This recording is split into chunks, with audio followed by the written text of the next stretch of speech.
ಎಲ್ಲರಿಗೂ ನಮಸ್ಕಾರ. ನನ್ನ ಹೆಸರು ಶಕುಂತಲಾ ಪಾಟೀಲ್. ನಾನು ಬೀದರ್ ಡಿಸ್ಟಿಕ್ ಹುಮ್ನಾಬಾದ್ ತಾಲೂಕು ಮೊರಾರ್ಜಿ ದೇಸಾಯಿ ವಸತಿ ಶಾಲೆ ಹಳ್ಳಿಕಿಡಕಿಯಲ್ಲಿ ಪ್ರಾಂಶುಪಾಲರಾಗಿ ಕರ್ತವ್ಯ ನಿರ್ವಹಿಸ್ತಾ ಇದ್ದೀನಿ. ನಾನು ಸ್ಪಾರ್ಕ್ ಅಕಾಡೆಮಿ ಮಾತಿನ ಕಲೆಯ ಕುರಿತು ತರಬೇತಿ ಕೇಂದ್ರದಲ್ಲಿ ನಾನು ತರಬೇತಿಯನ್ನು ಹೊಂದಿದ್ದು, ನಾನೀಗ ಅದರ ಕುರಿತು ಎರಡು ಮಾತನಾಡಲು ಇಷ್ಟಪಡ್ತಾ ಇದ್ದೀನಿ.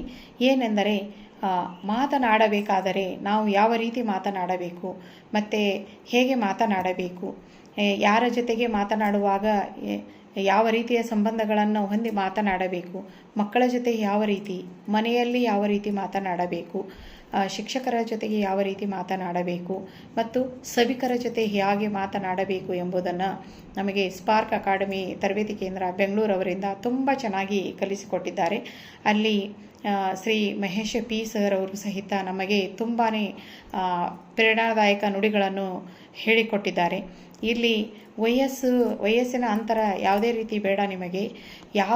ನಿಮಗೆ ಮಾತನಾಡಲು ನಿಮಗೆ ಇಚ್ಛೆ ಇದ್ದರೆ, ನೀವು ಮನಸ್ಸು ಮಾಡಿದರೆ ನೀವು ಅಸಾಧ್ಯವಾದದನ್ನು ಸಹಿತ ಸಾಧನೆಯನ್ನು ಮಾಡಿಕೊಳ್ಳಬಲ್ಲಿರಿ ಅಂತಕ್ಕಂಥ ಪ್ರೇರಣಾದಾಯಕ ನುಡಿಗಳನ್ನು ಹೇಳಿ ನಮ್ಮನ್ನೆಲ್ಲ ತುಂಬ ಹುರಿದುಂಬಿಸಿ ಈ ತರಬೇತಿ ಕೇಂದ್ರದಲ್ಲಿ ನಾವೆಲ್ಲ ಸಕ್ಸಸ್ ಆಗಲಿಕ್ಕೆ ಅವರು ನಮಗೆ ತುಂಬಾ ಸಹಾಯ ಮಾಡಿದರು ಸರು.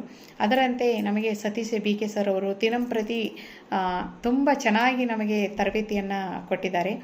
ಹೇಗೆಂದರೆ, ನಾವು ವೇದಿಕೆಯ ಮೇಲೆ ಹೋದಾಗ ಯಾವ ರೀತಿ ನಾವು ಡ್ರೆಸ್ ಕೋಡನ್ನು ಹಾಕೋಬೇಕು, ಆಮೇಲೆ ಭಾಷಣದ ಪ್ರಾರಂಭದಲ್ಲಿ ಹೇಗೆ ಮಾತನಾಡಬೇಕು, ಮಧ್ಯದಲ್ಲಿ ಹೇಗೆ ಮಾತನಾಡಬೇಕು, ನಂತರದಲ್ಲಿ ಹೇಗೆ ಮಾತನಾಡಬೇಕು ಮತ್ತು ಮಾತನಾಡಬೇಕಾದಾಗ ಮಧ್ಯದಲ್ಲಿ ನಾವು ಚುಟುಕುಗಳನ್ನು ಹೇಗೆ ಬಳಸಿಕೊಳ್ಳಬೇಕು, ಸಣ್ಣ ಕಥೆಗಳನ್ನು ಹೇಗೆ ಬಳಸಿಕೊಳ್ಳಬೇಕು ಮತ್ತು ಅದರಲ್ಲಿ ಯಾವ ರೀತಿ ಮಾತನಾಡಿದರೆ ನಾವು ಸಭಿಕರು ನಮ್ಮ ಕಡೆ ಅತ್ಯಾಕರ್ಷಕವಾಗಿ ನಮ್ಮ ಮಾತುಗಳನ್ನು ಕೇಳಬಹುದು ಅಂತಕ್ಕಂಥ ಹಲವಾರು ಚಿಂತನಾತ್ಮಕ ನುಡಿಗಳನ್ನು ಹೇಳಿ ನಮ್ಮನ್ನು ಪ್ರೇರೇಪಿಸಿ ನಮ್ಮನ್ನೀಗ ತುಂಬಾ ಚೆನ್ನಾಗಿ ತರಬೇತಿಯನ್ನು ನೀಡಿದ್ದಾರೆ.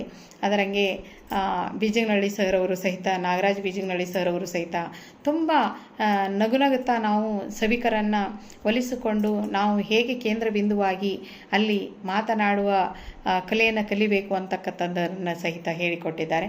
ಅದರಂತೆ ಸತ್ಯವತಿ ಮೇಡಮ್ ಅವರು ಸಹಿತ ತುಂಬ ಚೆನ್ನಾಗಿ ನಮಗೆ ಮಾತನಾಡಲಿಕ್ಕೆ ಹುರಿದುಂಬಿಸಿ ಅವರು ಸಹಿತ ನಮಗೆ ಯಾವ ರೀತಿ ನೀವು ಮಾತನಾಡಬಲ್ಲಿರಿ, ನಿಮ್ಮಲ್ಲಿ ಮಾತನಾಡುವ ಶಕ್ತಿ ಇದೆ, ಆದರೆ ನೀವು ಪ್ರಯತ್ನ ಮಾಡಬೇಕು ಅಂತಕ್ಕಂಥದ್ದನ್ನು ತಿಳಿಸಿಕೊಟ್ಟಿದ್ದಾರೆ. ನಾವೆಲ್ಲ ಮೊದಲು ನಮಗೆ ತುಂಬಾ ವೇದಿಕೆಯ ಭಯ ಬರ್ತಿತ್ತು.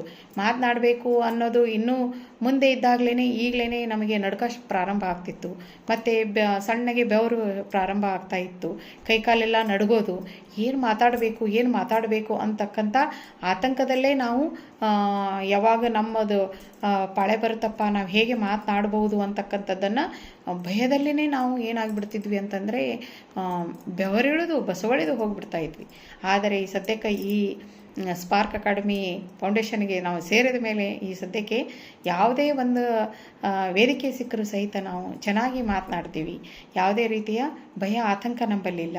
ಹಂಗೆ ಮಾತನಾಡಬೇಕು ಅಂತಕ್ಕಂಥ ಕಲೆಯನ್ನು ತುಂಬ ಚೆನ್ನಾಗಿ ಹೇಳಿ ನಮಗೆ ಮನಸ್ಸಿಗೆ ಒಂದು ಮುದ ನೀಡುವ ಥರ ನಮಗೆ ಈ ತರಬೇತಿ ಕೇಂದ್ರದಲ್ಲಿ ತುಂಬ ಒಂದೊಂದು ಸಣ್ಣ ಸಣ್ಣ ಕಥೆಗಳನ್ನು ಹೇಳೋದರಾಗಿರಲಿ, ಒಂದು ಮೈಂಡ್ ಗೇಮ್ಗಳನ್ನು ಆಡಿಸುವ ಮೂಲಕ ಮತ್ತು ಇಲ್ಲಿ ಯಾವ ವಯಸ್ಸಿನವರಿಗೂ ಇಲ್ಲ, ಎಲ್ಲರೂ ಇದರಲ್ಲಿ ಭಾಗವಹಿಸ್ಬೋದು. ಎಲ್ಲರೂ ಇದರಲ್ಲಿ ಭಾಗವಹಿಸಿ ಎಲ್ಲರೂ ಚೆನ್ನಾಗಿ ಮಾತನಾಡುವುದನ್ನು ಕಲೀಲಿಕ್ಕೆ ಇಲ್ಲಿ ಅವಕಾಶವನ್ನು ಮಾಡಿಕೊಟ್ಟಿದ್ದಾರೆ. ಈ ಥರದ ಅವಕಾಶಗಳು ನಮಗೆ ಸಿಗುವುದು ತುಂಬಾ ಕಷ್ಟ.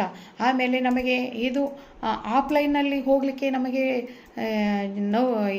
ಇಂಥ ಸಂದಿಗ್ಧ ಪರಿಸ್ಥಿತಿಯಲ್ಲಿ ನಮಗೆ ಆಗಂಗಿಲ್ಲ ಆಫ್ಲೈನಲ್ಲಿ ಹೋಗಲಿಕ್ಕೆ. ಇದು ಆನ್ಲೈನ್ ತರಬೇತಿ ಆಗಿರೋದ್ರಿಂದ ನಾವು ಮನೆಯಲ್ಲೇ ಕುಳಿತುಕೊಂಡು ಸುಲಭವಾಗಿ ಮಾತನಾಡುವುದನ್ನು ಕಲಿಯುವುದು ಅಂತಂದರೆ ಇದು ನಮ್ಮದು ಎಂಥ ಅದೃಷ್ಟ ಅಂತ ನಾವು ಭಾವಿಸಬಲ್ಲೆವು ಹೇಳಿ. ಈ ಥರದ ಆನ್ಲೈನ್ ಇದ್ದರೂ ಸಹಿತ ನಾವು ನೇರವಾಗಿಯೇ ಪ್ರಶ್ನೆಗಳನ್ನು ಕೇಳೋದು, ಅದು ಆಫ್ಲೈನ್ ಥರನೇ ಇರುತ್ತೆ. ಯಾಕಂದ್ರೆ ಎಲ್ಲರೂ ಮುಖಾಮುಖಿ ಪ್ರಶ್ನೆಗಳನ್ನು ಕೇಳೋದು, ಮುಖಾಮುಖಿ ಮಾತನಾಡುವುದು, ಹೀಗೆ ಎದುರು ಕುಂತು ನಾವು ಪಾಠಗಳನ್ನು ಕೇಳ್ತಾ ಇದ್ದೀವೇನೋ, ನಮ್ಗೆ ಆ ಥರನೇ ಕಲಿಸ್ತಾ ಇದ್ದಾರೇನೋ ಅಂತಕ್ಕಂಥ ಭಾವನೆಗಳನ್ನು ಹೊಂದಿರ್ತೀವಿ ನಾವು. ಯಾಕಂದರೆ ನಮಗೆ ಆ್ಯಕ್ಟಿವಿಟೀಸ್ ಕೊಡೋದ್ರ ಮೂಲಕ ಸಹಿತ ನಮಗೆ ತುಂಬಾ ಎಚ್ಚರಗೊಳಿಸ್ತಾ ಇರ್ತಾರೆ. ನಾವು ವಿಡಿಯೋಗಳನ್ನು ಆನ್ ಮಾಡ್ಕೊಂಡು ನಮಗೆ ಪ್ರಶ್ನೆಗಳನ್ನು ಕೇಳಬೇಕಾದಾಗ ಆಡಿಯೋಗಳನ್ನು ಆನ್ ಮಾಡ್ಕೊಂಡು ನಾವು ಪ್ರಶ್ನೆಗಳನ್ನು ಕೇಳಬಹುದು. ಸುಲಭವಾಗಿ ನಮ್ಮ ಪ್ರಶ್ನೆಗಳಿಗೆ ಸರಳವಾದ ಉತ್ತರಗಳನ್ನು ಕೊಡ್ತಾ ಹೋಗ್ತಾರೆ. ಇಂಥ ಒಂದು ಸ್ಪಾರ್ಕ್ ಅಕಾಡೆಮಿಗೆ ಎಲ್ಲರೂ ಸೇರೋಣ ಬನ್ನಿ ಅಂತ ಹೇಳುತ್ತಾ ನನ್ನ ಮಾತುಗಳನ್ನು ಮುಗಿಸುತ್ತೇನೆ. ಜೈ ಹಿಂದ್.